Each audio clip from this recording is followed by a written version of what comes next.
Dans le cadre de son 25e anniversaire, le service de recherche et d'expertise en transformation des produits forestiers CEREX a procédé à la plantation d'arbres symboliques.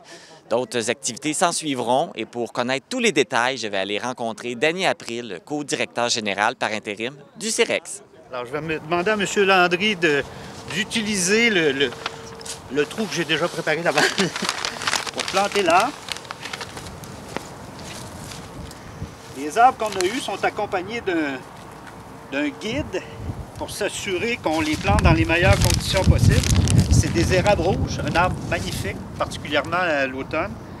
Alors on espère que cet arbre-là aura eu une croissance phénoménale et qu'on pourra le reprendre en photo dans 25 ans là, dans toutes ses belles couleurs. Merci.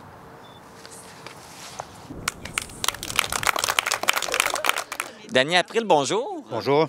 Pour célébrer les 25 ans du CEREX, vous allez procéder à la plantation. Vous allez procéder à la plantation de 25 arbres sur le terrain, qui est un acte symbolique. Oui, c'est symbolique depuis très longtemps. Hein? C'est depuis 1882 qu'on souligne l'importance de l'arbre et de la forêt au Québec. C'est pas pour rien. C'est vraiment une importance économique, ça on le sait, mais de plus en plus écologique aussi, parce qu'on sait que la forêt, c'est un milieu qui est vraiment très important puis qui peut avoir un impact là, sur les changements climatiques. Puis particulièrement ici au CEREX, on est très conscient d'une chose, c'est que la forêt, son utilisation, quand on le transforme, on l'utilise dans la construction, mais c'est une façon de stocker du carbone aussi. Alors c'est un matériel qui a de l'avenir. Tout à fait. Et là, je mentionnais qu'il y a 25 arbres qui vont être plantés, mais il y a 25 autres arbres qui sont distribués aux employés. Oui, absolument, parce que ce qu'on voulait surtout souligner, c'est les 25 ans du CEREX, mais on voulait souligner aussi les 25 prochaines, qui, elles, dépendent beaucoup de l'engagement du personnel dans le développement du CEREX. On a beau avoir des opportunités de développement de produits, puis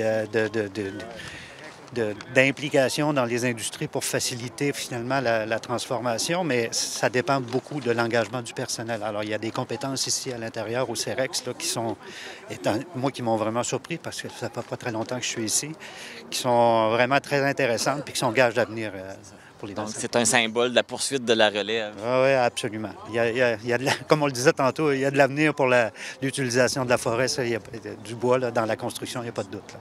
Ouais. Donc, la plantation des arbres aujourd'hui, c'est comme le début des festivités du 25 ans de CEREX. Ouais.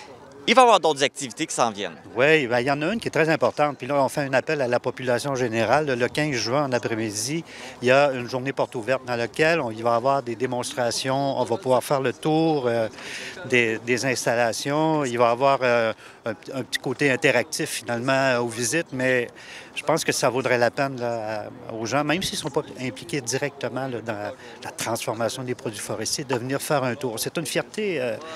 je dirais, plus que local ici, le CEREX. C'est vraiment un centre de recherche, un centre de développement là, qui est vraiment très intéressant. Puis c'est toujours encourageant pour les membres du personnel de voir arriver des gens de la population qui viennent constater ce qu'on fait comme travail ici. C'est ça, oui, parce que ça va être intéressant parce que c'est pas tout le monde qui sait ce qui se passe ici derrière la porte. Non, c'est surprenant. Je pense que ça vaut vraiment la peine de venir faire le tour. Ouais. Donc ça, c'est la porte ouverte. Est-ce que les gens se présentent le jour même ou est-ce qu'ils doivent réserver leur place avant? Non, ils se présentent le jour même. Puis le 7 septembre, il va y avoir un golf, une journée festive là, pour clore les activités du 25e. Ouais. Okay. Pour la journée de golf, est-ce que les gens doivent réserver d'avance? Oui, ça, je ne peux pas vous donner l'information, là, mais on pourra vous le trouver tantôt. Là. Ouais. Excellent. Fait que, on pourra donner l'information plus tard. Ouais. Mais juste avant de terminer, c'est quoi les types d'arbres qui ont été choisis pour la plantation et donnés aux employés? Il y a une espèce, c'est de l'érable rouge. Alors, c'est une espèce qui est indigène, qui vit dans des milieux semi-humides, mais qui s'adapte à peu près à n'importe quelle condition. Et puis là, ils ont été livrés avec un petit guide, dans un sac avec un petit guide, pour voir, là, finalement les planter dans les meilleures conditions possibles pour pouvoir profiter de ce très bel arbre. Il ne s'appelle pas l'érable rouge pour rien. Là. C'est vraiment un arbre qui est fabuleux, là, l'automne particulièrement. Là. Ouais. Et ça, c'est donné à tout le monde et les gens peuvent le planter n'importe où, même ceux qui sont en appartement qui n'ont pas nécessairement de cours. Là, c'est un petit peu plus compliqué. En appartement, par exemple, là, mais Fait là, que on va les récupérer. Là, par moi, il y a des membres du personnel. Chaque membre du personnel a eu son arbre, mais là, il y en a probablement qui vont en hériter de deux, parce qu'il y a quelques personnes qui sont en appartement. Mais il y a toujours moyen de trouver une place aussi pour le planter. Il y a pas de... Ils vont le trouver une place. Oui. Parfait. Bien, merci beaucoup, Danny. Puis plaisir. bon 25e. Merci. Si vous avez envie de découvrir les activités du CEREX, ne manquez pas la journée porte ouverte le 15 juin prochain au 25 rue Armand-Saint-Clair à Amqui.